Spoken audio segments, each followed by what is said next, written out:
Yeah. Let me know when you guys are ready. Yeah? Whenever. Yeah. Dope. Oh, I just want to say, though, if you hear, like, crumpling or, like, creaking noises, I'm not farting. Because I know people on live streams have said that I'm farting. I'm not farting. It's my chair. It is. I know. I'm not a tutor. I'm moving around like I'm jiggling in my chair, and they're like, you know. This is a nightmare. Oh, okay. Yeah. Anyway, we can start. I just want to let you know. Do you want to keep that in the podcast, or you want to cut that out? Yeah. No, Yes, I want that in. Please. That is our that's our I want intro. that preface in. That is the preface. Okay. All right. Okay. Yeah. I'll just start it off. So, what is going on, guys? Spywi here, and welcome back to another episode of Thoughts from the Mind Palace. And I have with me here two guests. So why don't you guys introduce yourselves? Oh, you go After first. you. Right? I'm muting my phone. You go first. Hi, I'm Billy, BillyShefferMusic, as I go by on the internet. I make instrumental covers on YouTube, and I'm also working heavily with my partner here. Good transition, Wow. you know? I'm trying to get the segue in, you know? I know. My name is Anna. I go by Annapantsu. I'm a singer. I do voice acting. I do lots of stuff. Yeah. All right. Yeah. Okay, so just so that we can kind of get a little bit into this, let's do a bit of an icebreaker. I've been doing this with all my guests so far. So you've already introduced yourselves and what you do on your channel. So what is one of your favorite pieces of music, and what is your favorite flavor of ice cream? Okay. My favorite piece of music at the moment, and it has been for a while, I am a Hunchback of Notre Dame stan. I love the musical. It's my all-time favorite. Oh, I love it so much. And there's this really, really, really beautiful piece in it. It's called Esmeralda. And my favorite part, it's like this 3-part round between like Frollo and Quasimodo and Phoebus, the other man, him. And it's so stunning. It's so beautiful. And that's my favorite piece of music and my favorite ice cream. I really like, they're like strawberry and cream, like Magnum bars. Those are really good. I like those a lot. Oh, yeah, I remember you mentioning. Yeah. Yeah, that's become the new fave. I think so. For sure.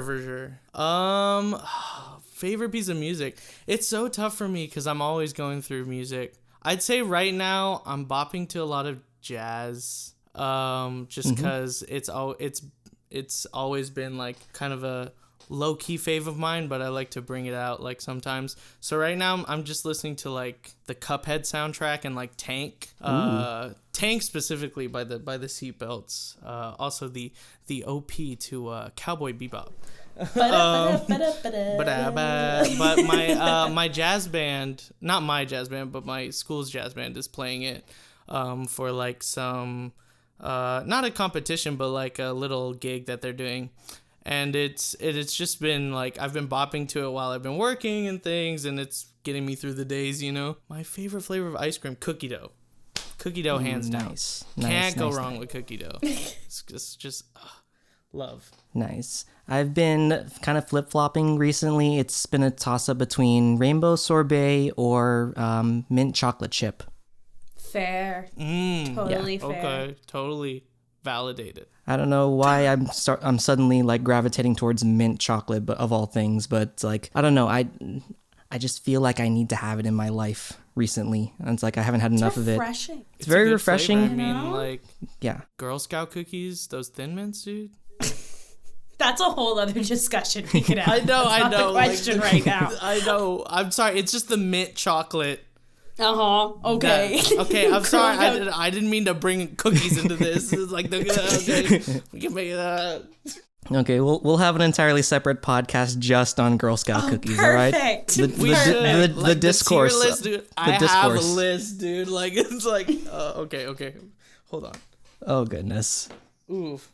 Oh, okay. Well, what a way to start the podcast, hey guys. I know. Yeah. All right. All right. So, speaking of discourse, I have a question for Anna. Oh, no. And That's never what I want to hear. That is a good starter to a question, though. Speaking of nuts, I'm trying to be unique here. All right, I'm trying my best. Okay. All right. So. I see. Okay, so for Anna, a long time ago, we set up a group chat to do a cover of Ready As I'll Ever Be with Ricky, Jordan, Mike, and Umber. That went nowhere. Yep. What happened? Life happened. Life happened. Sometimes it's one of those things where I did a cover on my own and I'm like, oh, that was so fun, but that was so much work. And then I thought about, oh, that's even more work with other people. It's just one of those things that sometimes it's like, oh, it's going to happen. But then by the time it does happen, this like the steam that was kind of building behind it has already been lost. So by the time that I was, coming around to work on it again, I probably should have said something. But by the time I was coming back to work on it, it already been like about a month or two since it kind of like went out of trend. And when you do YouTube, when you're not employed by YouTube, but, when you do it as a job and when it is a source of income, part of that is following those trends and trying to stay on top of it. So that's what happened. I should have said something. Yeah, no worries. And then I do have a follow-up question to that, and I want you to be brutally honest with me. So a long time ago, I asked you to collab with me on a Dear Evan Hansen song. I'm the worst. I'm literally the worst. What happened to that? I'm the worst. That's straight up it. That's straight up. I'm just the worst. You can ask any of my friends. I'm terrible to work with. I am genuinely the worst person to work with because I forget like 9 out of 10 times. I have about 8 different things going on at once. Basically, I need a planner in my life. Right. That's about it. I'm just the worst. Okay. That's it. No, I'm not. Silly excuse. No, to be honest, I like half forgot about it myself until I looked through my files and I was just like, I wonder what this is. And I listened to it and I was just like, oh crap, that was supposed to happen like what, half a year ago? A year ago? Oh yeah. Whoops. Oh yeah. Yeah, I'm not gonna. I think it's the thing with just like the musician lifestyle. Sometimes you're moving through things really fast and like you lose track of the projects, but at the end of the day, you gotta get stuff done and like it's just making do with what you got. Yeah. Yeah. All right. So, well, this will be a question for both of you, but I kind of want Billy to start off with this. So, let's start off with kind of like the journey from where you started in music, what your journey was like, in your case, music school, and then like how did you get here to be, a musician and an instrumentalist for Anna's channel? Okay. So, I started off my music journey in middle school. I really was kind of torn between like kind of sports and music. I was a little bit of I liked like basketball and stuff, but I kind of wanted to learn music because my grandparents have been musicians. And like I was always interested in their little keyboard that they had at their house because I was like practically my grandparents were like my second parents, because I'd always be over at their house and they had this keyboard that I really liked playing with, and basically I decided to join band and learn saxophone, and throughout high school I played saxophone, all these things, and I think it was junior year that I decided I was like I'm pretty okay at math and science, but I kind of want this music thing to become like my thing. I really enjoy it. It's my passion. I like doing it. It's fun. I like working and making stuff and creating. And so I decided to apply to this community college to start off my first 2 years, because it was cheaper, it was easier, for me, because a lot of the times I was working at the time and I was trying to make my own money to pay for that semester and things, and it was just easier that way for driving purposes as well, because I'd like just recently got my license and things and I didn't want to trek too far. But I started off in this music college. I'm still there. It's my last semester. And basically over one summer, I was in a lot of like gaming discords. Like that was the thing. Like I loved getting into like gaming stuff, and like I was a big gamer and all this stuff. And some people knew I did music, and they were like, "Hey, like I stream my games on Twitch. Could you make me a jingle for when a subscriber subscribes to me?" And I was like, Yeah, sure. I mean, like, I do MIDI stuff for fun, but, like, if I could sell you a track, that'd be awesome. And so I did my first one for this little streamer. He's got, like, 100 subs or something like that. But it was one of my friends at the time, and he was very thankful and very nice. And I thought to myself, like, you know, I can do this, and this is how I can make my living. Like, this is what I really like to do. And so I would send out emails all the time to all these Twitch streamers that'd be like, hey, like, I'm this little guy who makes instrumentals online. I'm this little college kid, and I want to make, you know, this my job, and I'm very passionate about it and things like that, and blah blah blah. And basically one day I came upon Anna's Discord, and I was talking randomly in a voice chat, and she popped in, and I was talking about what I do, like basically like this. I'm on Twitch. I make these, and she was like, "Hey, we should do something together." And I was like, "Dope." So I made her a subscriber jingle. If you haven't heard it, it's dope. It's Africa. It's like a frame for frame, sound for sound recreation of Africa. It's like this 20-second clip. It's really cute. And like we started kindling like our friendship and stuff, and our you know, our career path together. And sooner or later, like very recently, we started talking about like full instrumental covers, and the first one went up like a week ago, 2 weeks ago. It's doing really well. It's doing really well. Once Upon a December went up like when was it? Like a week ago? Last Sunday or Saturday. Yeah. Saturday. So it's almost a week. And so that like it's been a wild ride, like the past year, just like getting to know her and getting to know myself and my capabilities in music, and just furthering this, because we're starting to do a ton of collabs together, and it's just really fun and things. So yeah, that's pretty much me. All right. Yeah, thank you. Oh my god. Okay. My wait, am I answering this? Yeah. Yes. Okay. My music journey started when I was really young. My parents kind of picked up on me like singing a lot. They told me that I used to sing like a lot of Shania Twain. This was before I could talk though. Like I wasn't like saying words, but I was singing the melody to like I don't remember what song it was, but they picked up on me. I don't know if I necessarily believe in talent, but I don't know. I was good at mimicking things that I heard basically. And they picked up on that when I was really young. And they, you know, put me into lessons and stuff, of course, with me agreeing and going along with it. And I did that for years, basically up until I was 17. So from the time I was about 7, 8 maybe, I've been in vocal lessons, I've been in music, I was in band, I played instruments, I tried about everything. I was on flute, I was on clarinet, I did oboe, I tried violin for a second, but I ended up sticking it out with French horn and tenor sax. Mm-hmm. And then during high school is kind of when YouTube came into play. I had just moved from a bigger city to a very, very small town. And this was kind of when I was just getting started on YouTube, and I was singing a bunch of like Vocaloid and anime stuff, and I was so embarrassed by what I did, and I was so afraid that somebody from this tiny little town was going to find out who I was, that I did not use my real name, I did not show my face, out of pure fear. And that's how I got stuck with Annapantsu, and that's why I never showed my face for so long.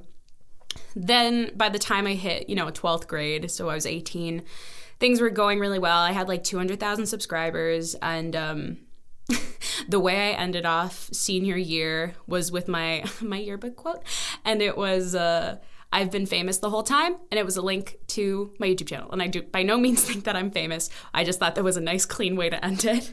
Okay. But after that, I went to university. I went to a jazz program for a whole semester, and I just wasn't necessarily a fan of it. I also wasn't in the best spot at that moment in time, so it probably wasn't the good idea for me to go anyway.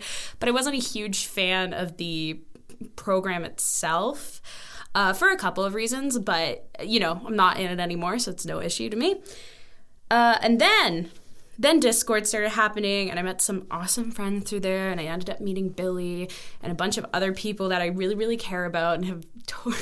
It's so weird how online friendships work, because you're just like, oh, this is like a coworker thing, you know? We're like all working together to try to make, in this case, like a Discord work or whatever. And then you start talking to them daily, and you're like, oh no, I care about these people a lot, and they're slowly becoming part of my like everyday life, and it's just turned into something wild. Anyway, Billy's a pleasure to work with. Everybody should commission him for instrumentals. So is Andrew, for that matter. But he's weird when it comes to like commissions. Aww. So, but it's fine. It's okay. Anyway, that's me. That was an entire rant all to itself, Anna. Oh, just the rant towards me about my. It warrants. Yeah, no, it's fine. I was actually thinking of opening up commissions. You should. I will. It's more of a time-based thing, because currently I'm sort of transitioning in my career. I could potentially be getting a full-time job, so. That's gross. Yeah. I mean, no, that's really good. That's really good. That's good. That's really awesome. It's good, but gross. Income. We pray.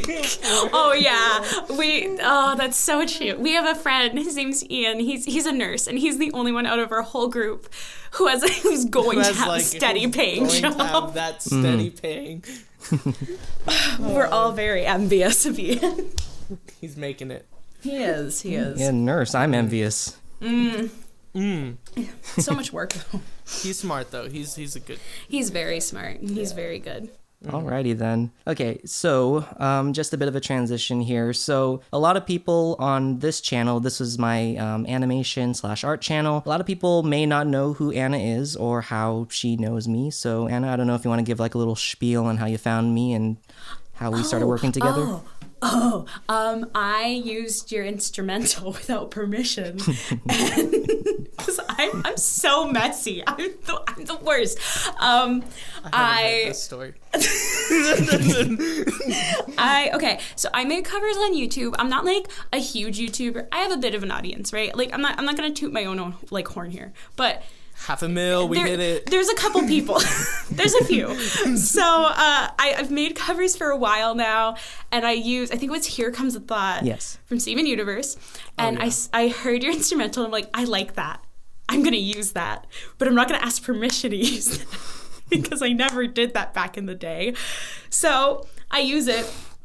And Andrew's like, oh, wow, this is mine. In the comments, oh, this is my instrumental. I'm like, it is. And then I subbed, and then it was nothing.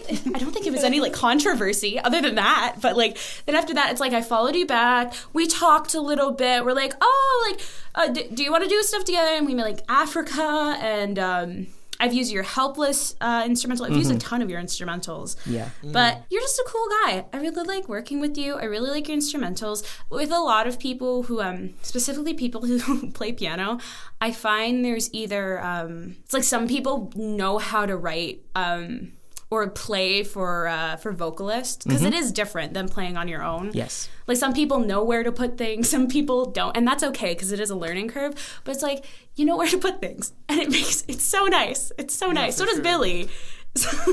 Anyway, that's how I know you. Yeah, it's partially because I play with a lot of live singers as well, and so I kind of just had to... It shows for sure. Yeah, I kind of had to shift my mindset from like playing every single note to like leaving stuff out so I can have the vocals mixed in well enough. Yeah, for sure.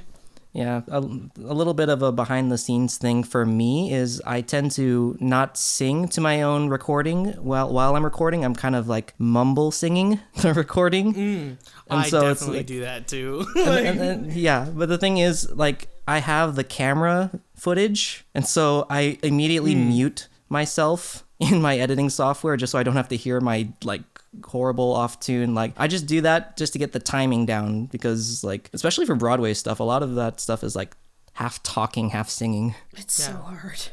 I mean, accompaniment is its own like, you know, it's a different beast than making an instrumental cover or something, you know, because essentially it's like a duo, you know, and you have to treat both parts equally, but at the same time, usually the vocalist is the main star, you know, that's the person giving, you know, the usually the melody and the stuff like that. And sometimes, the accompaniment comes up and it's a little stronger because it's an instrumental break or something. But, it's good sometimes to listen to that original and see like how you can adapt it into the style that you're going for and really make it work for you, Yeah. All right. Okay, so one of the things that Anna mentioned that I was going to get into in a little bit, but her cover of Africa by Toto, which I provided the piano for, I heard her mention, like, offhandedly that she would love to do, like, a piano ballad version, and I heard that. I immediately went to my piano, and I recorded that in, like, what was it, 3 takes? Just like off the top of my head, I was just like, how can I make this meme song into something slow, melodic, something where people will not expect anything? And I was just like, okay, let's just slow it down a lot. And then I sent it to her, and then I never got like an audio thing on her like reaction, but Anna, your reaction to that it's so fun, right? Because it's one of my favorite things about just, like, knowing people online. Is, like, sometimes it's just, like, you mention something offhanded, like, I'd love to do this, like, in theory, like, in, like, 5 years. And then you log on to Twitter, and it's like, hey, I made this. And I'm like, no, you didn't. Why did you do that? But it's a good cover on Spotify now. It is. No, but, like... oh, yeah, listen to it on Spotify. It's on Spotify and music sharing sites. But it is great. Like, I have that one on my playlist, like, because it's just so good. We stand. Like, honestly, like the mixing, the piano, and just all fits together, and the harmonies. Ooh. Oh yeah, yeah. definitely. I like that it's not like with that specific cover. It's not. There's a lot of freedom, right? Because it's Africa, And God, I don't think I would have liked recording it as much and covering it as much as I would if it was just straight matched for the original. But piano. Yeah. It's a pleasure to record with. It's always a pleasure to record with. Oh, thank you. Personally, I don't think they're any good, but... no, we don't like that. No. We don't like that. We don't like that. Self-deprecation. You know what? We don't like that in this house. We don't like that in this house. You know what you say? Here's a good thing that you can say instead, because it's all about replacing negative thought processes with positive ones. You go, I don't think... Well, I might not think it's that great, but there are hundreds of people that do. Because there are tons of people who use your instrumentals, way beyond me, There was this other guy, what's his name? Caddy, I think is, Caddy? Oh, Catti. Yeah. He covered Africa too, used the same instrumental. And that's just one person off the top of my head, right? Not including any of the other stuff you've done. People use your stuff for a reason. It's not because, it's like, oh, this sucks, I'm going to sing with it, That's not the thought process. It's because it's very easy to use. Like, it's, with your instrumentals, I find it's very, like, user-friendly. Like, sometimes you'll sing with instrumental and it's just like, where do I come in? Why is this done like this? And it's like sometimes breaks are cut or they're elongated and you're not really told when to come in. Yours are always very user friendly. They're easy to understand. They're a joy to sing with. You never feel like you have to outbalance the instrumental, which you have to do sometimes. It's great. You're great. You gotta give yourself more credit. I know. Thank you. I think 5 of our pinned comments in Discord are about, like, self-deprecation is lame. Like, not allowed. We're out here for the positivity. We're out here to encourage one another and encourage ourselves, because we are the harshest critics a lot of the time, and we are the people who really judge, like, our stuff the hardest. And, like, I think today, like, especially today for myself, I was feeling like, because I just posted my first instrumental cover because I was doing a little vocal stuff on my channel. And, like, for once I was like, yeah, like, this is what I like doing and I'm very proud of this. Like, I think it came out very nice. And, like, it seems to be doing well for my channel, whatever that is. But, like, I finally, like, felt like I really enjoyed, like, putting that out, And it's just, like, keeping that mentality throughout. Yeah. All right. Yeah. Thank you for that. All right. So, since I have you both here, this was a question I was going to save for if both of you are here. So I want you guys to kind of go into a little bit of the process of what goes behind an Annapantsu video? Like, what's some of the behind the scenes between you two specifically? Energy spikes. like pure like 3 a.m. moments of like inspiration. Wait, we could do this. No, that's always it. It's like it's like 3 a.m. my time, because we were all in crazy time zones. It's like 3 a.m. We're in a Skype call because we use Skype, not Discord, a lot of the time. And it'll be like 3 a.m. and I'll be like looking at something or watching something, or somebody will do something and say something offhandedly. I'm like, oh, can we do that? Like, is that possible?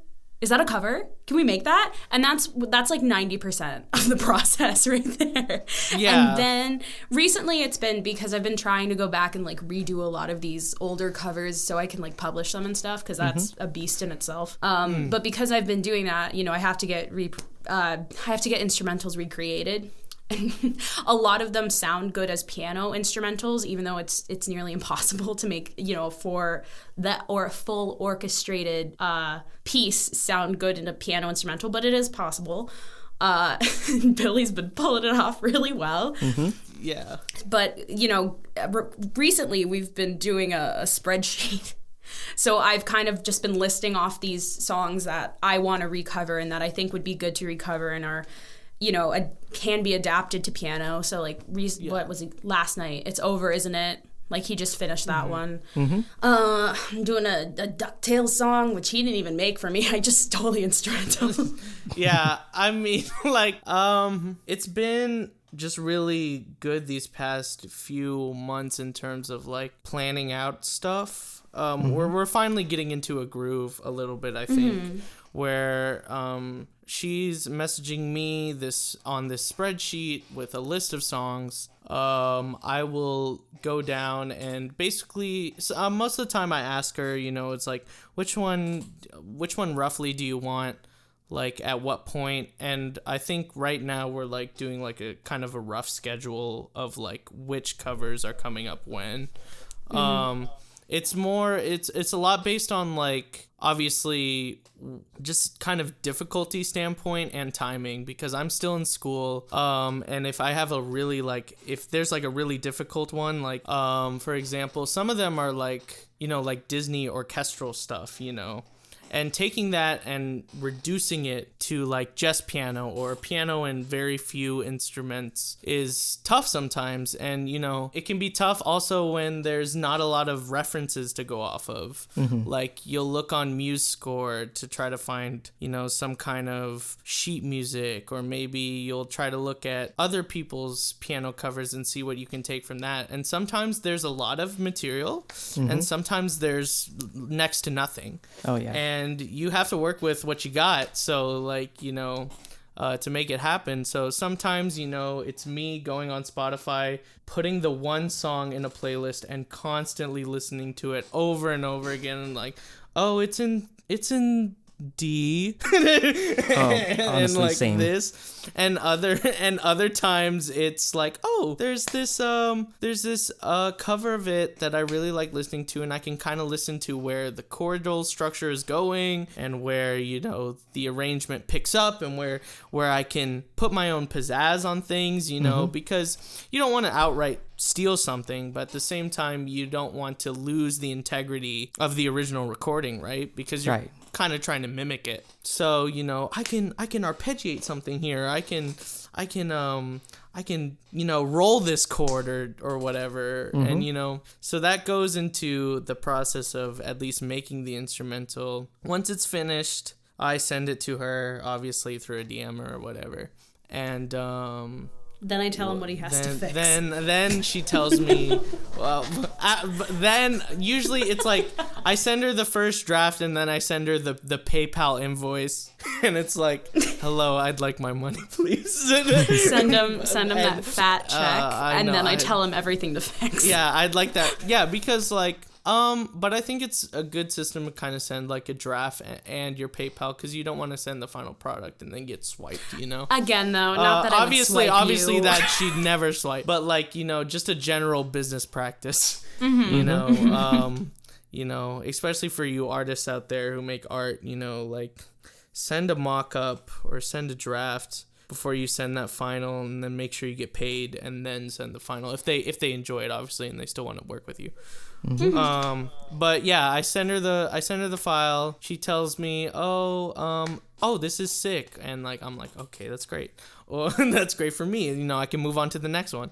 Or it's but then the next day she hits you with actually. But then the next day it's like, actually, I was singing with this and the tempo's off, and I was like, oh, okay. Or actually, I need this part to be stronger, and it's just like, okay, like so I go in, edit the track, and then just make it the best it can be. You know.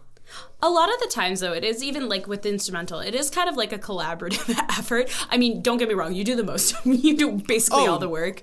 But when it comes to things like, so Once Upon a December, that must have been impossible. And it probably was, because that's a fully orchestrated track. It's a waltz. Yeah. It's ridiculous. It's a waltz. It's crazy. It's got like a ton of stuff going on. Oh my God. And you think you can just go pop pop like, but you can't because there's like a ton of stuff going on. And like go ahead. Okay.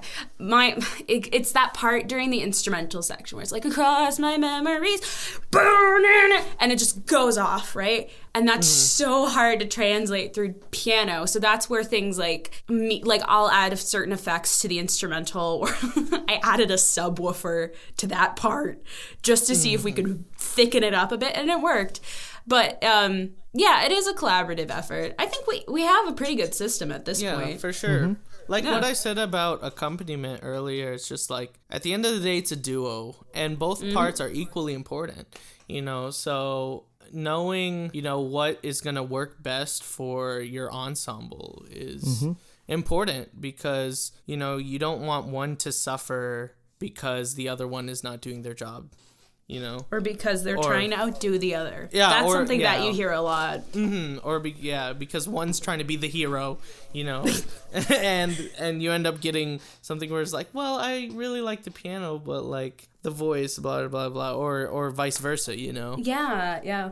All right. Yeah, I have a completely different approach when it comes to creating my instrumentals, because like, if you know me, 90% of my stuff is like put out on the day of the release, and people are asking me like, how the heck do I do that? It's like it really depends. Like, I used to rely heavily on Chordify, but the problem with Chordify is that the timing is completely wrong. The chords are sometimes wrong. And so I literally have like my iPad in front of me, and I'm literally just writing down chords as it's going, and like, oh, this needs to be moved over this way, or this needs to be like, instead of a D like sharp major, this needs to be like, I don't know, another chord. So I do a lot of substitutions, and people tell me, oh, these chords are wrong. I'm like, but it sounds good. And that's what right. I mean, there's definitely liberty to change it up. You know, if it sounds good, if it makes good, you know, do it, you know, and just as long as it works and it's good, who cares if the chord on the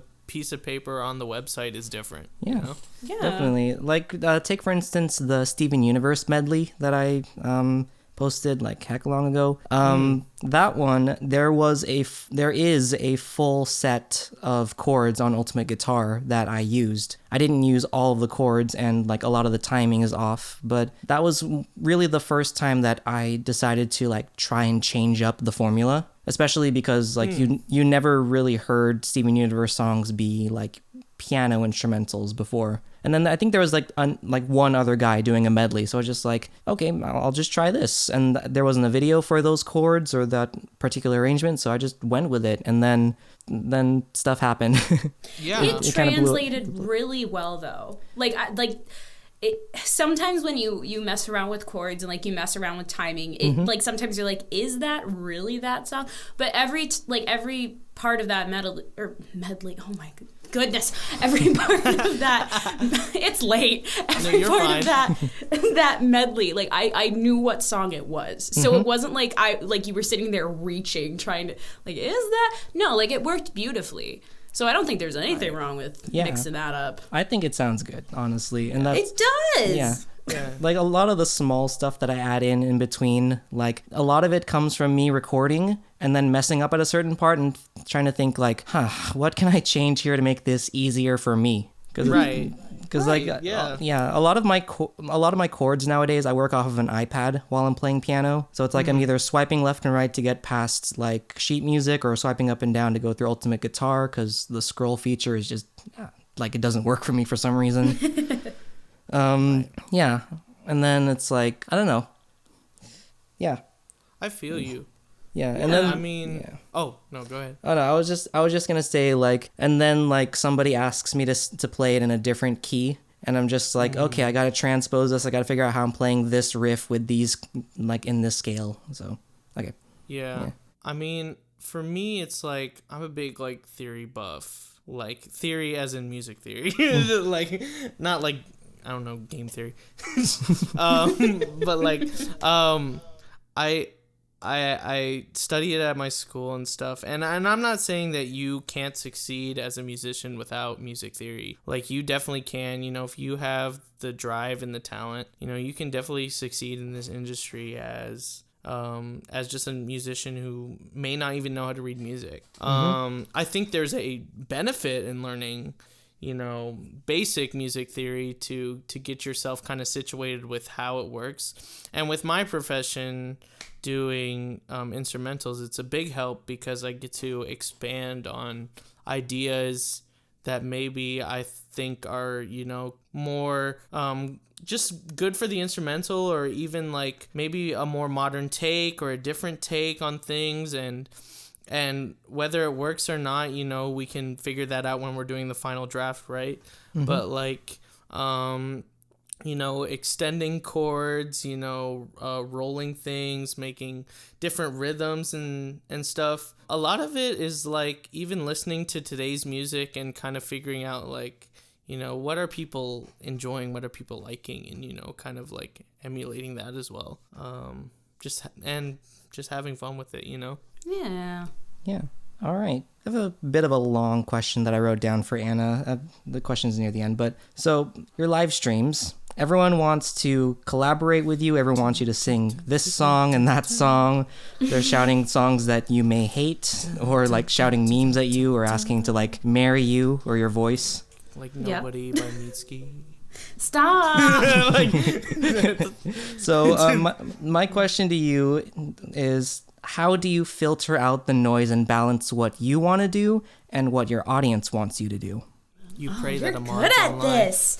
Okay, so it's so much farther than like live streams, right? Because the whole idea of doing covers or making any sort of internet living or job, words are hard, making any sort of living off of the internet, you know, because you're primarily backed by this audience. If this audience goes, then you don't have a job, you know? Right. So it's really about balancing what it is you enjoy to do and what it is your audience wants to hear. Some people may be in a situation where they start off doing something as a joke. So I know a couple people who like, they sang like 2 My Little Pony songs, right? And it's a good show. Like, I don't think it's a bad show. I don't think it's necessarily, you know, it's a good kid's show, whatever. I'm too scared of the fan base to do anything. And I think the songs are really good, and it's kind of a shame, but it's the same way I probably wouldn't sing anything from FNAF or Bendy and the Ink Machine. It's just an audience I'm not quite comfortable embracing at the moment. Doesn't mean it will never happen, but I know people who started there and sang like 1 or 2 songs, and now their whole audience is built off of this one show. And that's really limiting, because the second you want to do something kind of different, it's rough, right? Because they're expecting to hear things within that genre, and they're expecting to hear things that, you know, they're used to. So My Little Pony and whatever other things are similar to that. So I feel really lucky because although I started way, way, way back with anime and Vocaloid, and somehow that translated to theater with Disney, and then even more theater, I'm really in a place now where I'm lucky enough to do exactly what I want to do. And really, no matter what I post, even though there are some weird curveballs I might throw, so like I posted Blackbird, you know, from the Beatles. That's not necessarily something I would normally cover or something that my audience would like, but there's still enough people that I think enjoy what I enjoy singing to still watch it and listen to it. And I think that's the key. It's doing what you want, but also doing your best to build an audience of people who like the same things that you like. Vibe with you. Close enough. Like, yeah, the vibe. It doesn't have to be exact, right? Because I'll sing Disney all day. I'll sing cartoon songs all day. I love doing that. But ultimately, you know, my favorite things to sing are musicals, but they're really not that far off from the stuff my audience likes. And if I'm staying on trends and if I'm doing things correctly, then usually it isn't that big of a deal.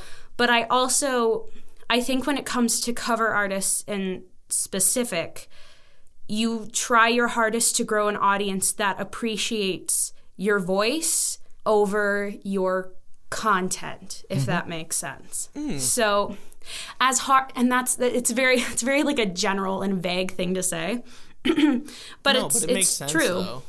Yeah, and I feel like at this point in my career, I probably could post anything. I'm not saying it would do super well, but I could post really whatever I wanted, whether it's something my audience wants or not, and there would still be somebody who listens. And that to me is kind of how I gauge, like, have I quote unquote made it? Like, I'm sitting here. For example, I sang Africa as a piano ballad, and it has like over 100,000 views. Like that's again, nothing like my normal stuff, but people like it. And I think people enjoy it because you can tell that the person behind it enjoys it. Anyway, yeah. So it's all about balance, but it's also, like basically what this means is I try to upload like every Saturday. So let's just round that to like 4 times a month. Out of those 4 times, 1 or 2 will be whatever I want, and the other 2 will be what the audience asks. As of recently, what I've been wanting to do is what the audience asks for anyway. So I've kind of been lucking out in that sense. But yeah. All right, perfect. All right, I think this will be kind of the last music-ish, like music theory, music production question, but what would either of you say to people who don't have a lot of self-confidence in their voice or their musical talents to post anything on like YouTube or online or whatever? What would you say? You go first, because I'm out of breath. That was long. Okay, yeah, you gave your spiel. I've been sitting here. Yeah. I would say, like, to people who are like not too confident in their voice and stuff. Is that what you said? Yeah, somebody who like oh, I'm not good enough to post on YouTube, or I don't match up to this person, or like I don't think my piano skills are that good. You know, I think just really kind of hyping yourself up, and really just practice makes perfect. You know, really get into that mindset of practicing. I think developing your skill, especially because developing your skill not only does it make you a better player, whatever, or singer, but it builds confidence when you practice because you feel more prepared. You know, you feel ready to tackle, you know, whatever you want. And I think that a lot of people go in and they have the passion, they have the drive, but they haven't, you know, put in a lot of hours into it. And then that can make them feel like a little awkward because they're stepping out of their comfort zone because essentially they haven't, you know, put in a lot of hours to this thing that they really enjoy, that they really love. And that can be nerve-wracking, you know. I might like seeing planes fly, but I'm not gonna go into a cockpit and be a pilot for just because I like seeing planes fly, you know. I need to go to school to do that. And not saying that you have to drop everything and become like this music guy who or music girl who goes out and like studies music full time and does this. But, you know, I think there's a point where you have to say, I really like this and I think I should develop my skill and I think I should put time into it if I really enjoy it. You know, it's not just, that's when it becomes that's when the transition can come from a hobby into like a career, or even from just a lower hobby into a bigger hobby that you can kind of, take pride in. Also just remembering that, all of us started somewhere.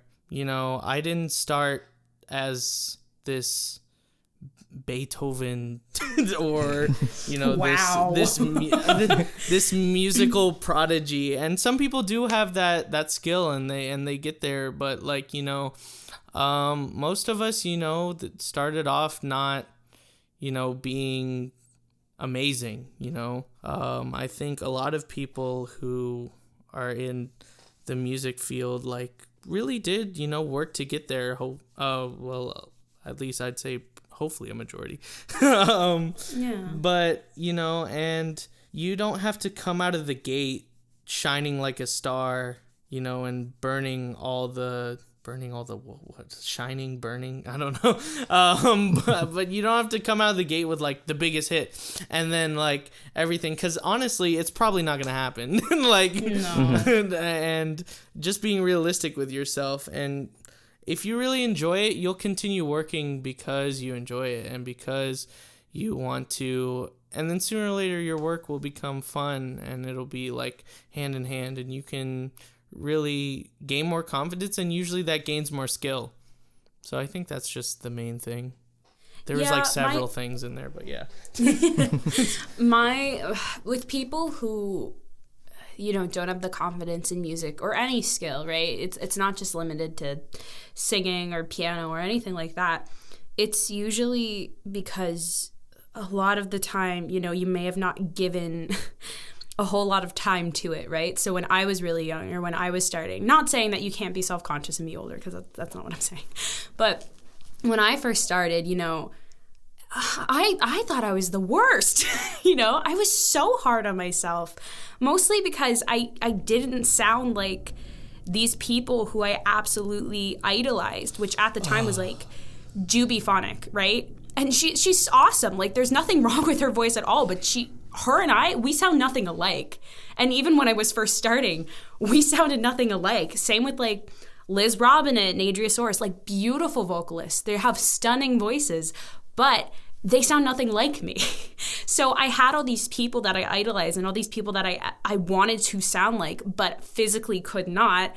And that really knocked down my self-esteem, and what I considered to be really, really beautiful was something I could not physically do. So as I've gotten older and as I've practiced more and as I kind of started to accept myself, as a vocalist, I'm still working on accepting myself as a person, but like as a vocalist, I feel really good about myself. So we're halfway there. But as I started just to accept the fact that I'm never going to sound like a lyrical soprano, sounds beautiful. It's not in the cards for me. That's not what my voice is supposed to do. Mm-hmm. Instead, I think a lot of it is catering yourself to genres that suit your voice. That's a huge confidence boost. So the second I stopped trying to sing, Vocaloid songs, which are good songs, but they're not necessarily written for people with lower voices or who can't belt super, super high. And, as I've gotten older, I've started to do that less because it's probably not that good for you. But, starting to sing theater songs, right, where it does suit my range, and even Disney stuff, a lot of those songs suit my range because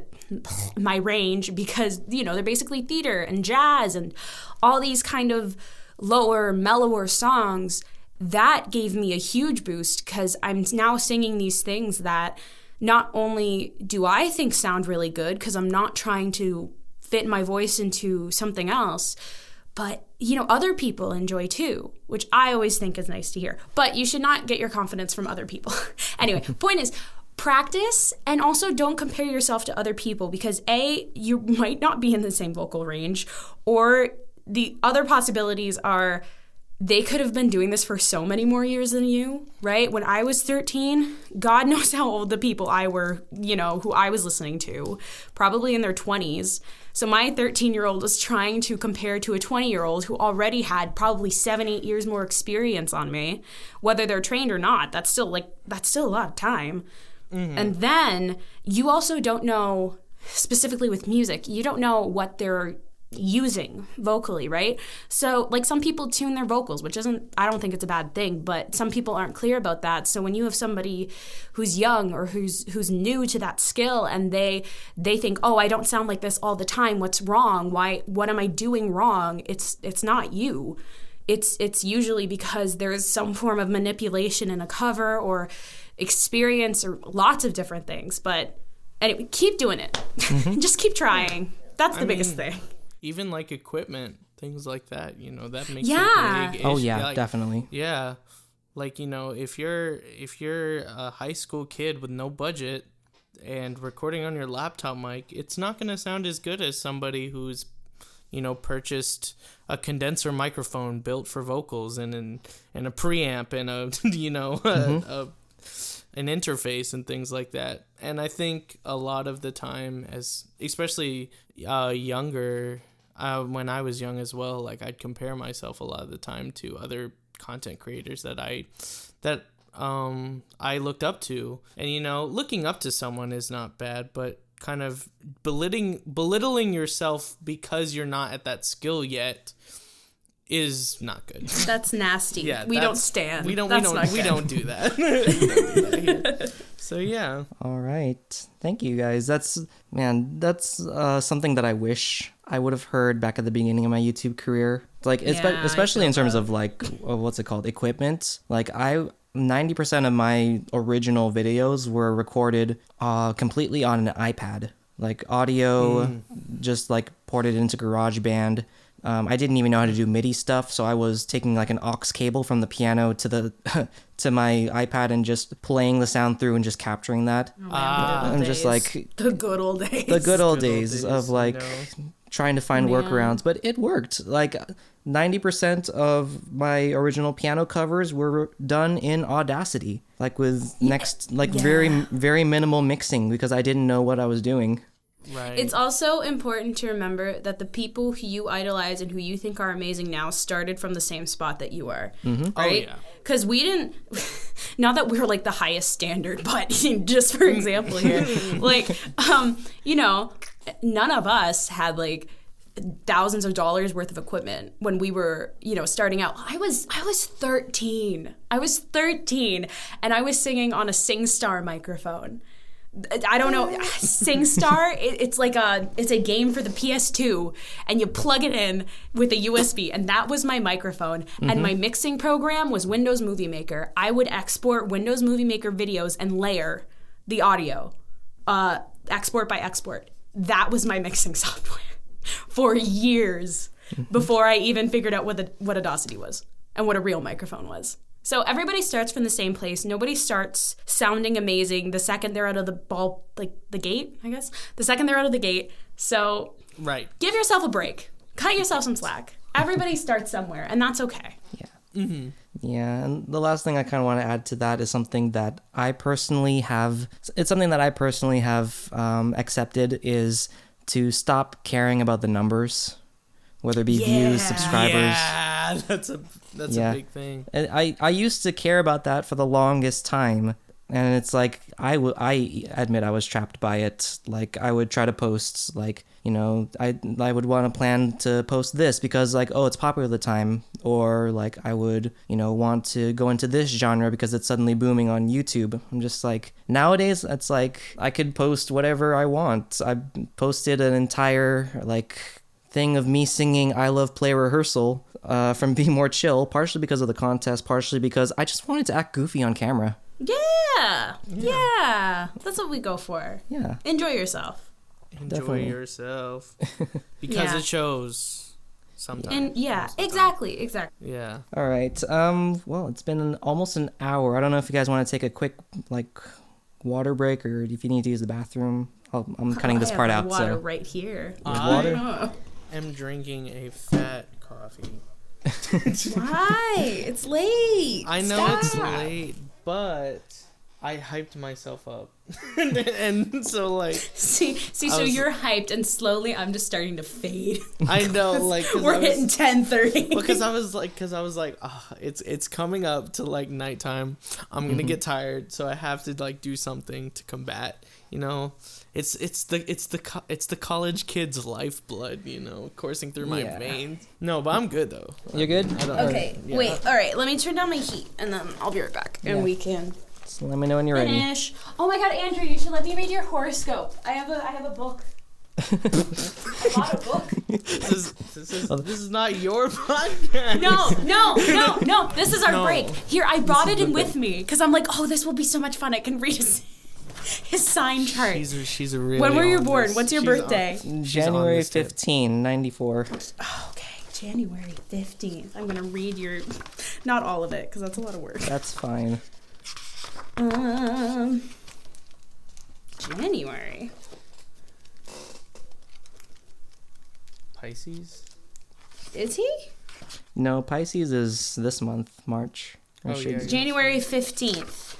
I'm a Capricorn. You're a Capricorn. Yeah. He's a Capricorn. Yeah, I'm one of those. So is Ian. You're a goat. Mm-hmm. Okay, so your parts of the body. Of all time. Your parts of the body are the knees, teeth, bones, and skin. Mm-hmm. I don't like. Oh my God, those are important parts. I know. You're all the joints. You're holding it all together. I love how you say teeth, given that I just had 2 root canals recently. Oh no. Okay. Well, the rest of you are fine. Ignore the teeth then. We'll go for knees and bones and skin. Okay. So you are a hard worker. This sign expects things to be tough and happily knuckles down. You have to feel that you've earned your position. Mm-hmm. I don't know if these are true. I think astrology is like partially baloney, but then I also think it's very fun. Okay. I'm not a complete nut, but I bought a book, so I'm kind of a nut. Bought a book. It was my birthday. Leave me alone. It was her birthday. This is bullying. Recently. Okay, so your negative trait is this sign can be overly serious at times, hampered by a rigid system or sense of obligation. You can be strategic, but sometimes ruthless and calculating too. Ooh. Actually, that is very, very true. Okay. Oh, so, see? Yeah. So this is something that my girlfriend actually told me, is that her friend's first impression of me was that I was stuck up. But it was like it's because I have a very like serious face half the time. I don't know how to express myself. Another reason why I did the I Love Play rehearsal thing is because I wanted to smile more on camera. So like just try that. That's important. But smiling is anyway. Yeah. Sorry, that's your horoscope brought to you by the book I bought on my birthday. This part of the podcast will never see the light of day. No, it should. Unless I forget to edit that. It's up to you if you want me to keep that in. If anybody wants an astrology reading, probably not the best one from my book, DM me. I'll let you know what your strengths and weaknesses are. Is this your new business adventure? Listen, I have a couple going right now. Okay, to be honest. When YouTube tanks. This is one of your side hustles, Anna. She's becoming a psychic. Oh my God, I'm becoming a psychic. Right. I am a psychic. Oh, wait, let's continue. Okay. Sorry. I don't know if you guys want to get back on track or if you want to follow that. We're good. Okay. I think we're good. Well, I may come back to the astrology thing in a bit, but okay. So this part is sort of near the tail end of the podcast. This is kind of I want to say rapid fire question, but y'all don't have to answer fast. If you don't want to, you can put some thought into it. But I was trying to think of a name for it. I was like, lightning round. No, that's being used up. And then somebody else has already used quick questions, not so quick answers. I kind of want to do this one where it's like, it's not exactly spelling the T, but it's spelling the BOBA. Okay. I like that. So I'm gonna call. I do too. Yeah. That's cute. I like that. Popping questions. There we go. Ooh. All right. I didn't think of that. Thank you, Billy. No, you're good. Use it. I may steal that. All right. So, perfect segue into the first one that I wrote down. On a scale of 1 to 10, how weird are you? Oh, it depends on the day. Because sometimes, in this scenario, because sometimes I'm like a 3, but then other times I'm like a 10. Yeah, I'd say consistently I'm a solid 6. Mm-hmm. But then some days I'm like a 13. Yeah. like it goes off the rails some days, and then other days it's just like I'm working. Yeah, I am a solid 8 when I'm alone and I think no one's watching. Ooh, when I'm out in that's public, fair. and when I'm out in public, I try to be a 1, but it never works. the amount of air drum compilations. I think my neighbors think I'm crazy. Like my neighbors think I'm insane because I will walk around the neighborhood because I think that's my exercise. Okay, that's all we're getting. I'm walking around the neighborhood. We're good. But I walk around and I have headphones in and I'm air drumming the heck out of like some track, and I just think they think I don't know what they think I'm doing, but I'm jamming. All right. Okay, so next question.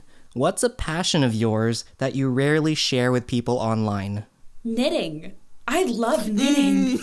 I'm a knitter. I love knitting. I'm also really big into like video games, but I don't talk about specifically Sims. I'm so into Sims. I really like that kind of thing though. I'm like knitting and video games. For me it's cooking.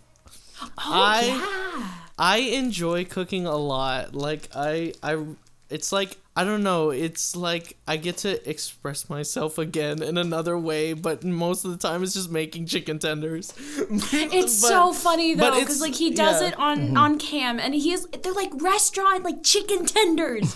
They're not like crappy little things. They're like full blown. Like you'd go to like, I don't know what American restaurants are, but like you'd go to Red Lobster, I don't know, and you order chicken tenders there, and I'm sure they look the same. I don't know, I've never been to one. I don't know what they serve. But like I really enjoy it because like, well, mainly because I get to eat it after.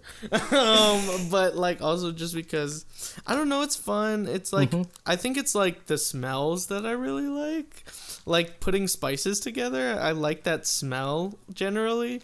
So like cooking is just something I don't talk about it a lot, but it's fun. Oh goodness. All right. Well, mine is ASMR. Oh my god, me too. Oh, she's gonna pop me off. too. I'll take Andrew. a break. No, I'm just kidding. I love ASMR so much. Yeah. Do you have a channel? You should. Honestly, I could. I mean, like I did it as a joke once. In one of my like reaction videos, like way back in the day when I used to post reaction videos often. You should. Like, that's such a good stream of income. Yeah. Andrew's ASMR. There you go. Oh goodness, and also playing around with like 3D audio. Have you ever heard of like binaural beats? Oh, like the microphone? Yeah, binaural beats. Or like Aren't those the one that like change your eye color? What? Aren't those things? No, where it'll be like on YouTube, be like binaural beats, change your eye color, or like lighten your eyes. Like that's a thing, and then it's like whoa, whoa, whoa, whoa, whoa. Yeah, it's like those. It's like those weird like tones where it's like it plays a different frequency in each ear or something like that. It's it's like each ear is like experiencing like something else, and it's like we're getting into like the fourth dimension. It's crazy. Yeah, specifically the one that I like is just 3D sound where you can put on headphones and it sounds like the sounds are kind of moving around you. That's cool. Oh, so like there's a stereotypical one that was from like years and years ago. I mean, I want to say like early 2000s, but it's 3D barbershop audio. So you can put in headphones and you kind of like feel the scissors and you can almost feel like the buzzing. And then it's like there's this weird thing where it's like some barbers, they put like a plastic sheet over your body to kind of like catch the hair. So this guy like puts the thing over your head and you can close your eyes and you can feel the tingles going down your head. That's so cool. Yeah. See, that's really cool. I like that ASMR. I like the like heart and soul because that much takes so much time and effort. Oh yeah. To like get every single sound. Appreciate. But I get how that's so relaxing. Like even sure. for people who probably aren't in the ASMR. Yeah, like I don't know if you guys know Andrew Huang on YouTube. I do. Okay. Yeah. I may or may not have downloaded his ASMR sound pack and have been messing around with that. I like that. So it's like everything from flipping pages of books to like shaking coffee beans in like a tin. I'm just like his channel is just a music nerd's dream. Oh yeah. like it really is. Yeah. He is like the epitome of a unicorn basically. For sure. Actually, speaking of that, let's perfect transition to the next question. I was going to say, if you could associate yourself with any animal, what would it be and why? Ooh, cats, because they don't do a whole lot. if I don't know if I believe in reincarnation, but if I did, I think I would want to be a cat.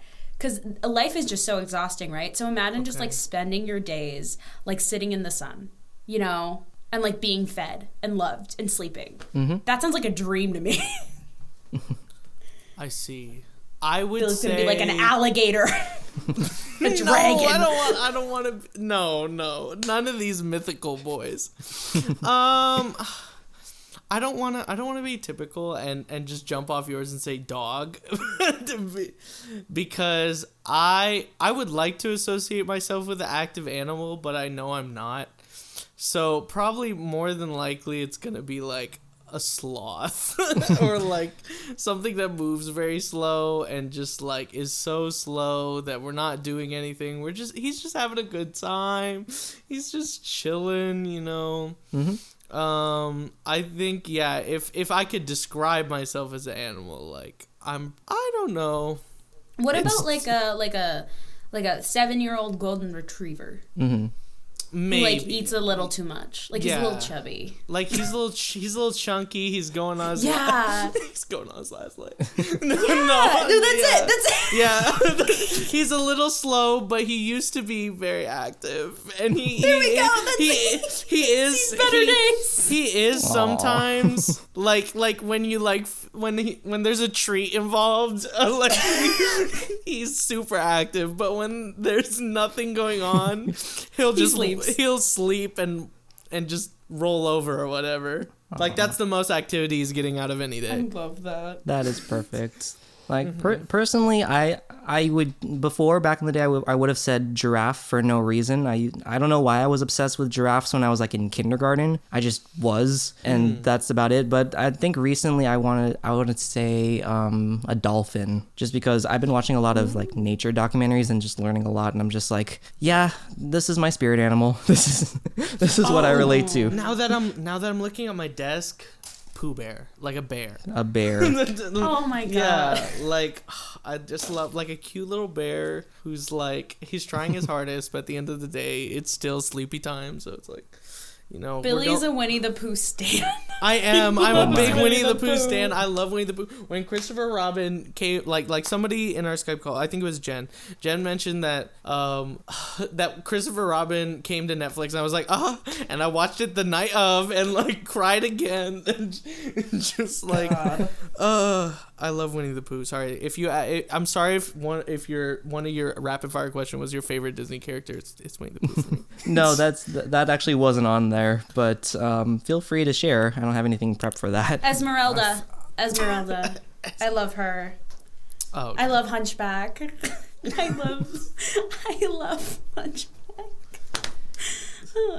Oh goodness, I don't think I have a favorite Disney character. I think more recently it would probably have to be Moana. That's fair.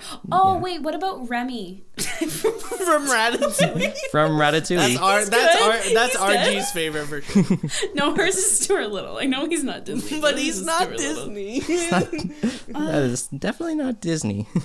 Uh-huh. Oh goodness. Sorry, continue. No, sorry. It's fine. This is lovely. This is just absolutely brilliant. I'm loving this. All right. Okay. What is your go-to dish that you get all the time at one of your hometown restaurants? Chicken wings. Just immediately I have not preferences enough. Like, well, with them. Chicken wings. I love chicken. I will go out of my way alone. Like you know it's a good food when you go alone to get it. Mm-hmm. Like, I think, like, the mentality for me is if you're going with friends, like, yeah, that's good. But if you're going alone to get that food specifically, that is your soul food. That is the food that you were destined to eat. That is the food that you like, that you enjoy. And I go out to get chicken wings, like, every 2 weeks. Like, if I have it's not even every money. 2 weeks. It's like straight up like every week. It's like every week. And, like, it's really just, like, I don't know what it is. If it's the satisfaction of, like, munching it off of the bone, or, like, just, like, the flavors, because they have a lot of variety. But I just love chicken wings. The man loves his chicken wings. Nice.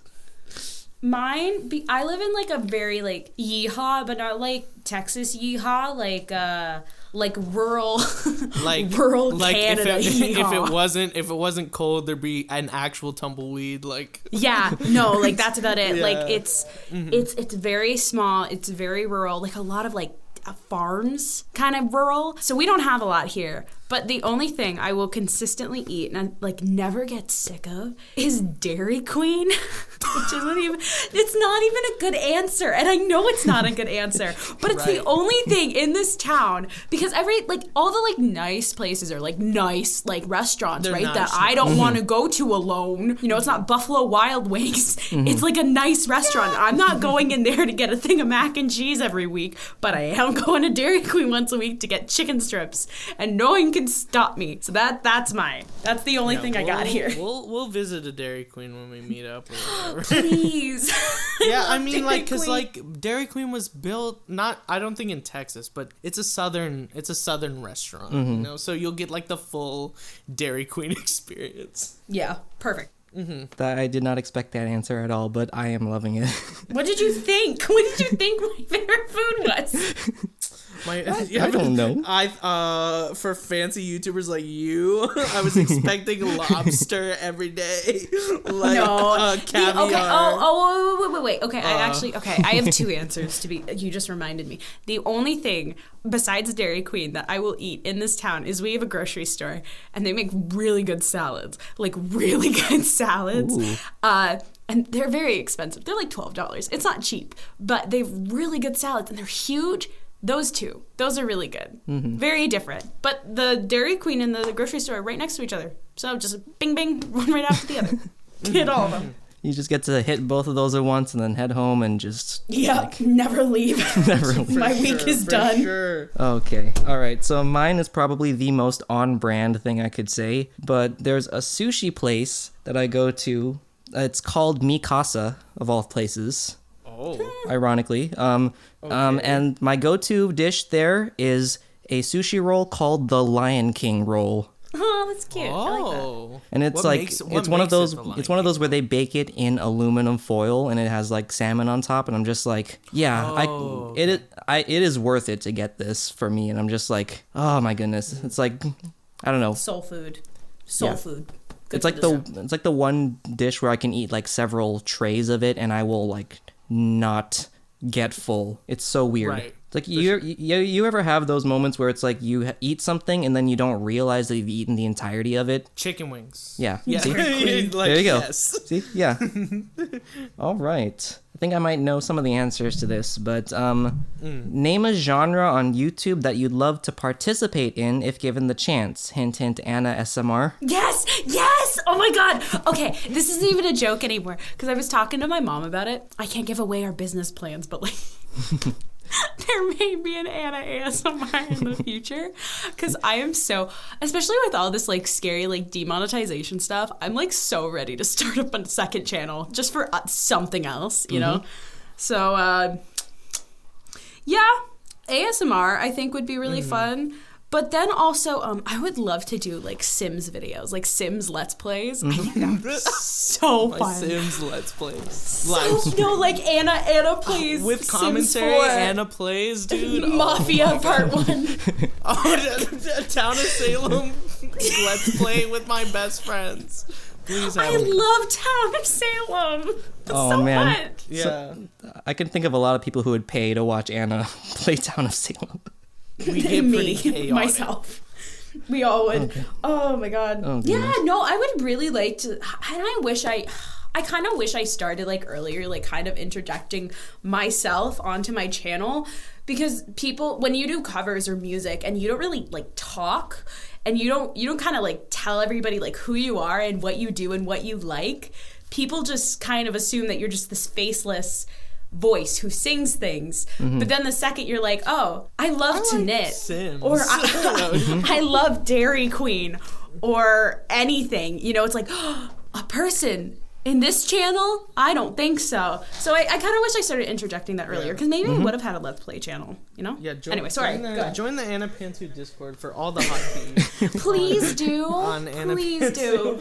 And her struggles, her trials, her loves, her passions. For fashion, brats. Passion for fashion, brats. Brats. Oh, brats. We love brats. We also love brats. I love brats. Okay, what's for me? For me, it's, I think, well, gaming is obvious, but I don't know if I'd want to like do that. One thing I've mentioned but like never like really expanded upon is like vlogging. I think I just not that, I hope I'm not self-conceited in saying this, but I just like talking about my day sometimes.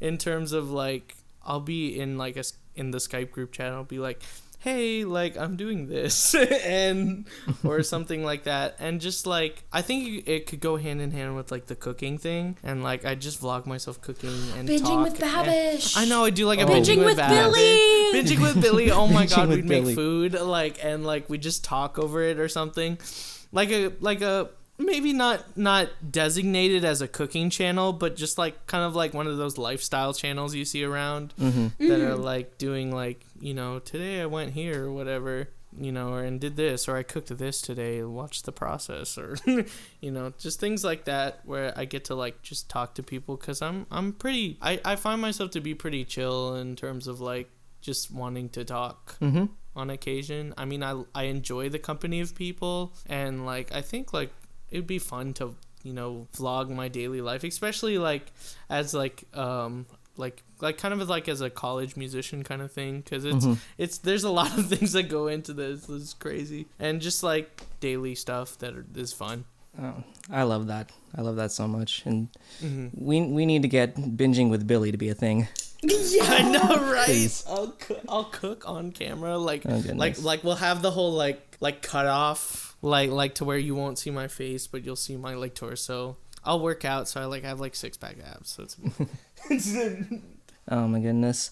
Like, I agree with you on the vlogging aspect. I wanted to start a vlog for the longest time, and I kind of did. Like, here and there, I did like a wisdom teeth thing, but that went nowhere. It was just me staring at the camera while I was high on medication. I know. And my friend, I think it's like, yeah.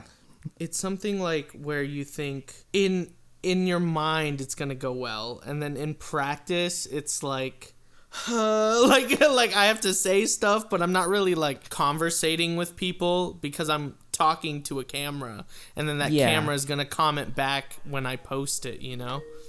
Oh my gosh. ORG! Your little messenger. Sorry, we just got a Skype we both call. got a Skype call.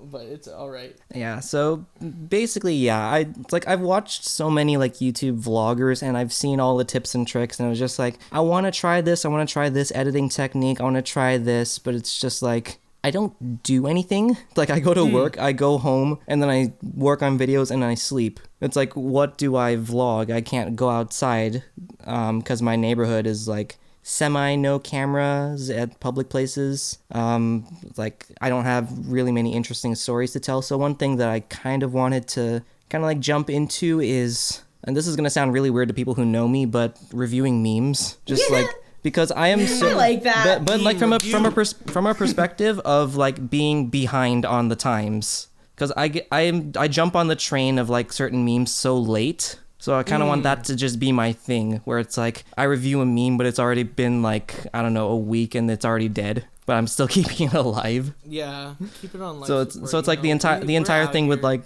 yeah. So like the entire thing with like a Pokemon Sword and Shield with the Scottish Pokemon trainer. I love those memes. Like, I love like when they're like these artists are making comics, and then these VAs are coming on the comics, and they're like narrating the Scottish voice. It's and just saying so the amazing. Most outlandish things about the Pokemon, but it's so funny. Yeah, and then combining that with other memes, and then just like, I don't know how they do it so fast. That is my question, is like, how the heck do you guys jump on these memes so fast when I barely see them like 5 seconds ago?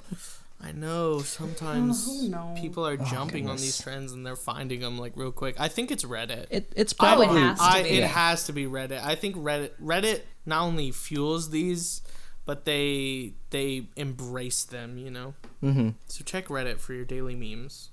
Oh goodness, I had a Reddit account. I just never really used it that much. I know. I want to get back. I'm a lurker. I'm not a. Yeah. I'm not like an active Redditor. But I do like look. Yeah. All right. What's next on the list? Oh, this was the horoscope thing that I was gonna. It was more towards Anna, but first of all, it was recently your birthday. Happy belated birthday. Thank you. I'm old.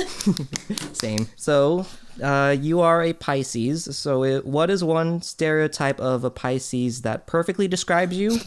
Or a stereotype that does not describe you?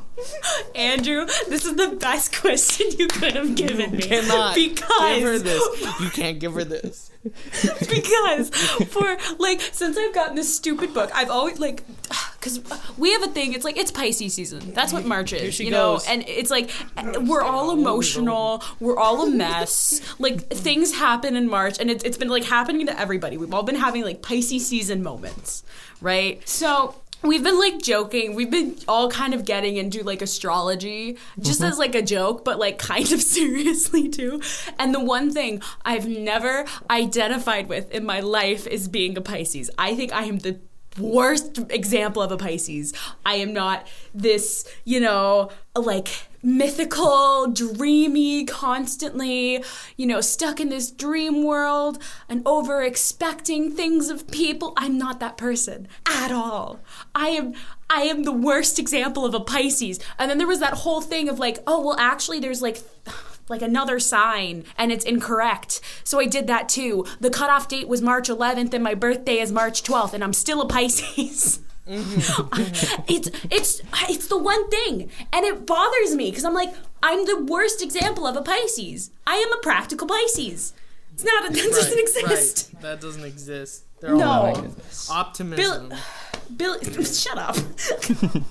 Billy is a good Cancer, though. He's a good Cancer. Yeah, I'm a Cancer. I fit the bill pretty much to a T. Because I looked into it because I have to fit in with the group. But like, so I looked into it. I was like, yeah, you know, as much as I don't want to admit that I'm an emotional person, it's true. Okay, it's true that a lot of like I'm very in tune with my emotions, I think. So like I tend to display them when I'm in a group of people. And like I like to I guess be a caregiver to like my friends and whatever, and I just like to be a pal. I think one thing that doesn't I don't know if I'm going to the reputable sources because I'm not the astrology stand that, you know, like that everybody wants me to be. But one thing like I've seen about Cancers, at least from the source that I've been looking at, is that like because they like to keep a tight knit group of friends, that they tend to be reserved. Correct me if I'm wrong. No, you have lots of friends. No, like, don't get me wrong. You do keep like a tight knit. I do keep a tight knit, but I'm not open to like just because I have a tight knit group of friends does not mean that I cannot have multiple groups of friends at one time. Yeah. And I think that's one thing that I don't associate with myself necessarily, because I think like I tend to be outgoing when whether it's in real life or sometimes online. It's just that I've, you know, kind of grown a fancy to the people, so we tend to hang out more. Because I love you guys. But when I'm out and about in the world, like I like making new friends. I enjoy making new friends, and it's not that I want to do it because I want to like become popular or whatever, but just because I enjoy making friendships, and that's what lines up with me. But what doesn't line up is the reservedness of it, you know. Like that I'm exclusive, because I'm not, you know. Come on down to BillyShefferMusic, please. We have 265 subscribers. We need more friends. You can join the friend fam. I don't have a name for my subscribers. We'll figure it out. The Billy Boys. The Billy Boys. The Billy You can join That's your the name Billy on my Boys phone. today. Billy Boy. Is it? Yeah, you're Billy Boy. Okay. That's like what my dad calls me. Oh my. Perfect. No, not what my dad. What my mom calls me. My dad just calls me Bill. He's like Bill. Yeah, but that's my whole Cancer spiel. Nice. I think the only thing I never really sort of connected to with being a Capricorn is the whole thing about being so stoic all the time, because I geek out to the smallest or the weirdest things. So like, if you're ever like secretly recording me in my room and I'm watching an anime, I will literally be like shouting, screaming, or squealing at my phone. And it's like I feel you. And it's like Like the reaction, the guttural feeling of like, oh my god, this happened, or just stuff like that. Yeah. So like I just started watching this anime called Little Witch Academia. I just started watching, even though it's been like, I don't know, however long since it started, but I see like a specific character like show up. This is their first introduction, and I just like start jumping up and down because like I relate so much to this character, and it's like I want them to be like best girl. and then when it's like, I don't know, I feel like I geek out more on certain things. Like me and my friend, we went to go see Joe Iconis and George Salazar in San Francisco. I saw that. From Be More Chill. Yeah, I think you guys saw pictures of that, but it's like I was like geeking out internally to the point where it was just like I was like rocking back and forth. I was like trying to like keep myself from like screaming into the abyss. And then my friend, so he goes and like we didn't know that there was a line to meet them, and so we just thought it was a crowd. And then my friend decides to pull me straight up towards the front of the group. And I was just like internally panicking. I was just like, wait, no, what is happening? How did we get here? We don't deserve to be here. Yeah. Be More Chill has a special place in my heart. So, but yeah, that's kind of ironic that I'm not stoic. I mean, like I said earlier, I look stoic, but I don't know. That's okay, though. I always find that's fun, because people always make assumptions just based on, like, your appearance, and then you just find out they're crazy. They're crazy. Go crazy. That's my favorite Go crazy. thing. Go stupid. It's my favorite part about getting... Go crazy. Go stupid. Okay, sorry. I shouldn't be yelling. What time is it? It's okay. It's fine. It's fine. I feel you. Okay. Oh, geez. What are these questions? I don't know what possessed me to write this one down. No, they are great questions. Like, I'm thoroughly enjoying this. Yeah. All right. So, would you ever want there to be a Wikipedia page about you? Yes. Yes, for the clout. Yeah. No. Yes. No, but on mine, it's just like, so it's like, you know, Annapantsu, so there's like the quick bio, right? Mm-hmm. There's like early life, education, controversy. Dilemmas. That's it. That's my whole Wikipedia controversy. I would want a Wikipedia page. No, well, like, not even, I don't know necessarily like a Wikipedia page, but like on like some wiki, like, you know, like how they have like Wikia? Yeah, like they have dedicated wikis to like, you know, certain Wait, you things. could be on mine. So wait, I have the Annapantsu wiki, and like you could be like the instrumentalist. I know, like I'm on the Annapantsu wiki, and I'm. That's like, what I want for my birthday next year. I'm the instrumental character. I'm the character, and like it's not even like I'm a real person. It's like where they have a picture of them, and then they have like age, race, notable decisions in life or something.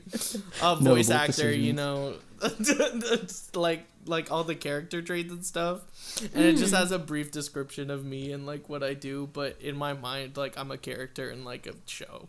Oh goodness. Yeah, I was actually looking up Anna's like just to see if she had any wikis out there. A lot of them seem to associate her with Liz Robinette.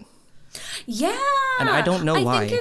I think it's because I think we started around the same time, or like we gained traction around the same time, but we also started singing. There was a lot of Vocaloid stuff, and she still does a lot of it. I don't anymore, but it was that whole like the U-Tai-Tai fandom. I don't know if you're familiar. That whole thing.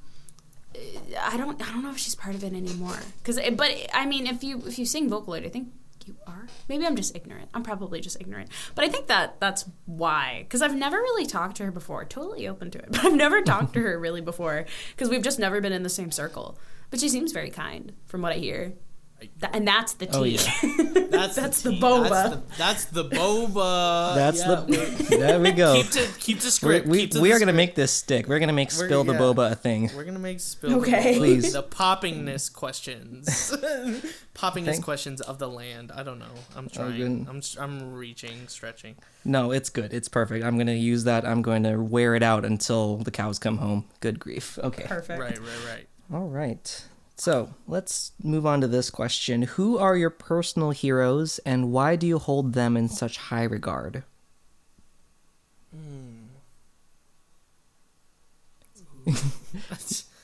Yeah, I know. I had to actually like sit and think about this for a bit.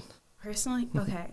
Well, I have like music heroes, right? Like recently, I don't even know why, but like Hollow Notes, I like them. They're good. I think they're good people. I haven't looked them up. But like heroes? Like general life experience? Well, just like personal heroes to you.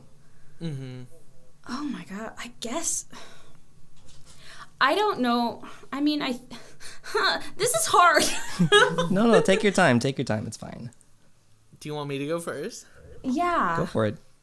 I'd say recently it's been like a lot of the staff at my music school. Just in the fact that they're very supportive of the path I want to go because it's very non-traditional. Normally a lot of people are there at the school getting either a performance degree or a teaching degree. And I think for me, like I want to get into this online thing. I know it's a very new kind of thing, relatively to like the music industry. And like becoming a producer and becoming an arranger and things online is kind of weird, but they're very supportive of me and my decisions, and they all the time they're trying to get me out there and work, and I think that's what inspires me a lot, especially to see how they've succeeded in their own careers, is becoming like professors and teachers of music and ushering in the new generation of musicians. Mm-hmm. That inspires me every day to continue pushing my own career, my own musical capability, in terms of, my playing skill and my practice skill, because practicing is a skill. You need to figure out what works for you when you practice. It's not, literally like 80% of the time, it's not doing it over and over again. There has to be some kind of structure and some kind of, format to it. And I think that it's helped me learn my time management and practice skill as well. And they've taught me very well with that. And then obviously, the music stuff, getting to read more complicated music, learn how music works a little bit more and things. And that's just a big help to me in my field. Mm-hmm. Yeah, I can go next. So for me, I would say the biggest hero for me is actually one of my best friends. She's a couple years older than me. We went to the same youth group, and like I had the privilege of playing piano for her wedding very recently. Ooh. And that was just like an insane honor because because the piano is situated like right up near the front, so I got to get like first front row, like not access, but like first front row seats to like the magic, as it were. Mm-hmm. But like they've basically been like an older sister, like a mentor to me. They hold themselves with such, like, she holds herself with such like grace, especially when talking. Like you can talk to her for a couple seconds and then suddenly you're like spilling like everything that you've been going through, like all of your struggles, stuff that, has been stressing you out. And she just listens and she gives like the most amazing advice. Like I was basically gushing to her about like a lot of my character designs for my animations, and she was telling me like, oh, I didn't realize that, this and this and this could happen. And she kind of opened up like a new perspective, which gave me a lot more self-confidence, which, kind of solidified that, I really enjoyed doing what I'm doing, whether it be music, art, whether it be like, serving others or just listening to people. And like, that's partially why I started like podcasting, because I really, really enjoy listening to people tell their stories. I love like not so much giving advice, but being able to like be on the same level with other people, to like see where they've come from, where they are now, something like that. Okay, I need to read more books. this is a pretty clear sign of that. But I guess my good makeshift answer would probably, I'm not even sure if it's a hero situation, but definitely people who I look up to, right? My parents are definitely on that list for sure. I think for the fact that like I told them that I'm not only quitting school, but I am going to become a YouTuber full time, and they supported me every second of it. They never doubted me. They never told me it was a bad idea. They never questioned it. They always supported me 100%. So did everyone in my family, like my grandparents, my cousins. Like, it's crazy. I'm absolutely like floored with the support that I've received. Oh, excuse me, I'm burping. not an Anna conversation without a burp. But I'm just constantly like in, I don't know, what's the good word? Not denial. I'm just like flabbergasted. I think that's a good word, with the constant support from them. And not only them, but like people in general, people suck sometimes, but then it's like you do something or they do something or you see something or you read something, and it's just kind of like for a second, everything's okay. People are nice right here, right now. And I think it's important to remember that. That doesn't really answer the question, but that's the best I got right now. No, I love it. All right. Okay. Starting to get to the tail end of the questions that I've written down, but what are you curious about right now? That'd be a good one. What are you curious about? Astrology. Yikes.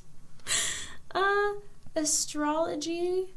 I'm trying to live a more balanced life, because I'm a person who's either all or nothing. Like I'll either be like super, super into something, or I will be completely disinterested and hate every second of it. So I'm trying to find this like balance in my life, because it started to kind of interfere with work there for a second, because I got real burnt out last year. And for the past couple months, I've been trying to like recuperate from that, because I felt like I ran out of songs and I like completely just screwed myself over. I didn't, but it felt like that. And it was starting to bleed into that. And then I started to just really not like it. It was not a good cycle. So I'm trying to just find this sense of balance. And I think that means like drinking more tea and waking up earlier. And I'm curious about living a more adult. Normal life. I'm just kidding. Not even adult. I'm just kidding. I'm just joking. Well, see, that's the other. And I feel like if you're a person who does like any sort of entrepreneurial work, big words, it's late at night. But if you do any sort of like entrepreneurial work, it's scheduling is the worst thing in the world, because 9 out of 10 times you don't really have something you have to like wake up for, unless you own a shop or something, right? Right. So it's learning how to schedule yourself and why you shouldn't stay up till like 3 a.m. every night, because you can, but you probably shouldn't. My goodness, You're right. Yeah, that's basically my answer is productivity, scheduling, like how to manage my time. Recently, I've been very, very into Marie Kondo. Oh my God. We stand. Why are we on the same stand. wavelength? like is this This is what drew us together. It's positivity and Marie Kondo. Positivity, Marie Kondo, cleaning up your life. You know, There we go. Keep what sparks we joy. are really on the same what Dude, is happening? I love it. I love it.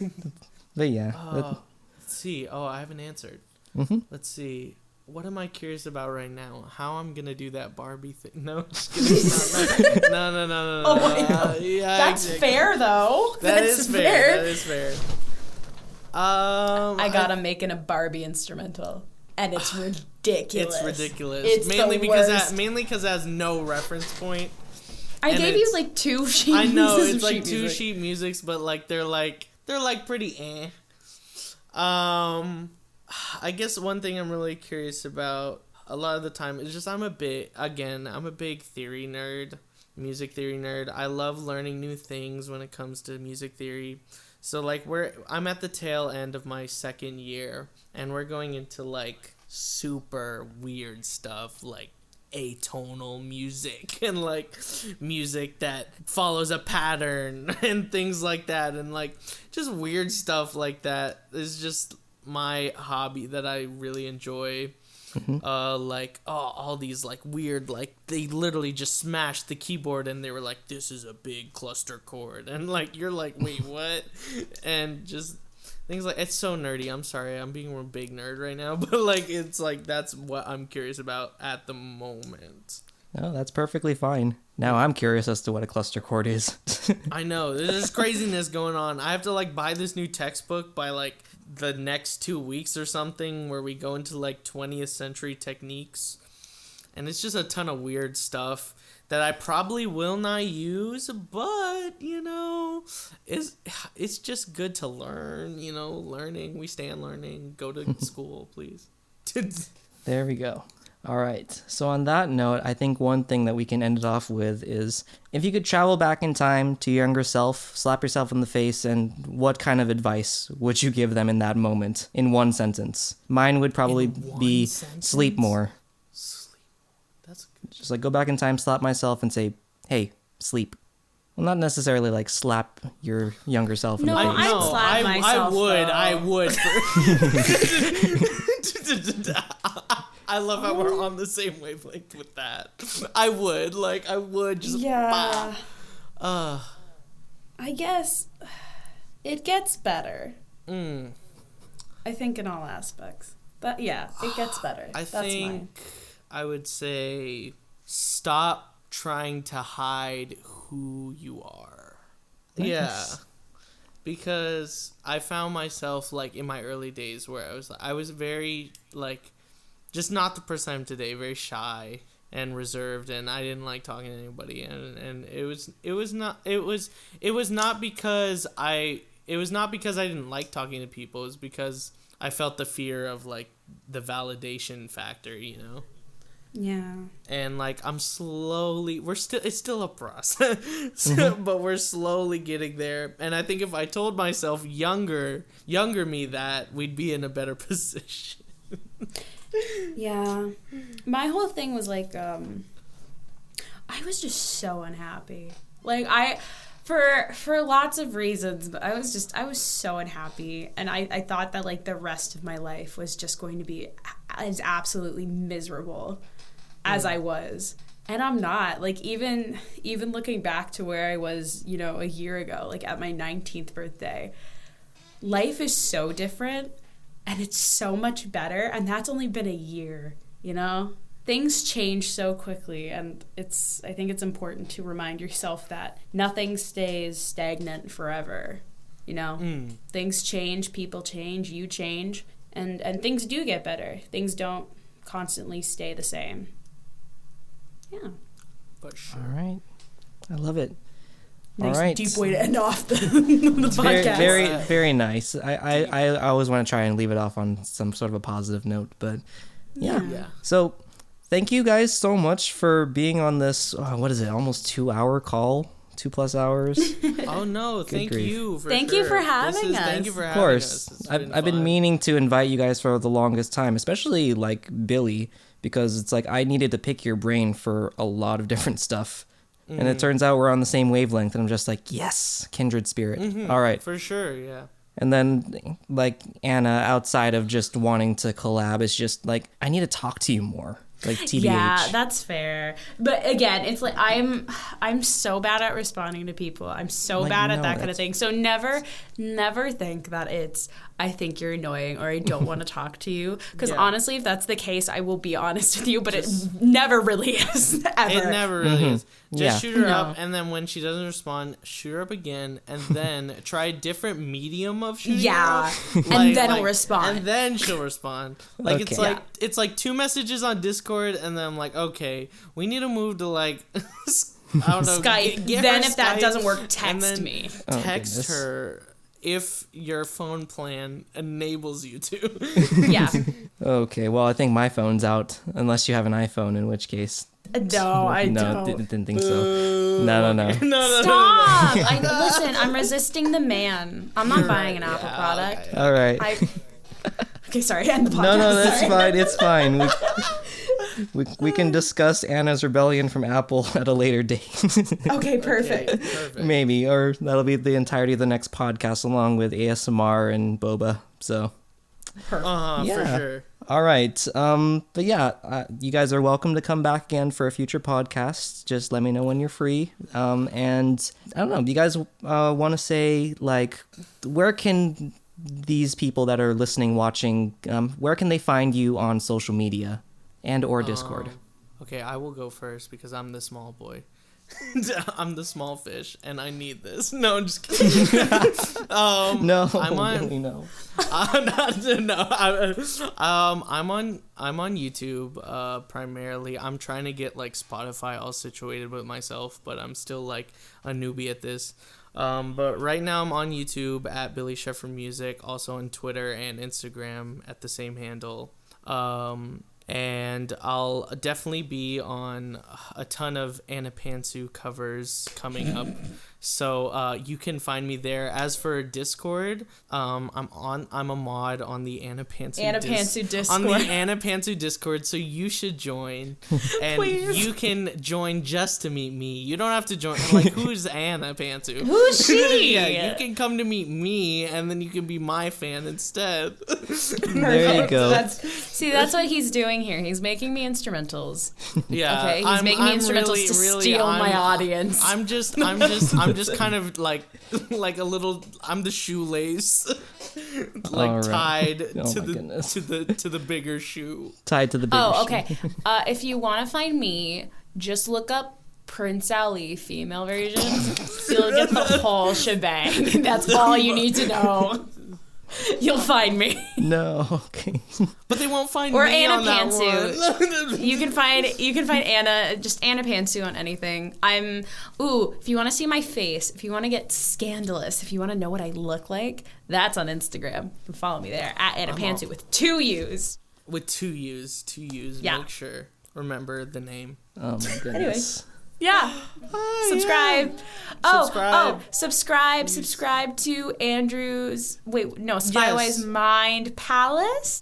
Just subscribe to anything that says Spywi. Doesn't Yeah, matter. subscribe to Spywi. Andrew Subscribe to ASMR. Billy Sheffer Music. Coming subscribe soon. to Annapantsu. We'll collab. Well, we're all these collaborators. We're like a little family, and we all need support from Anna.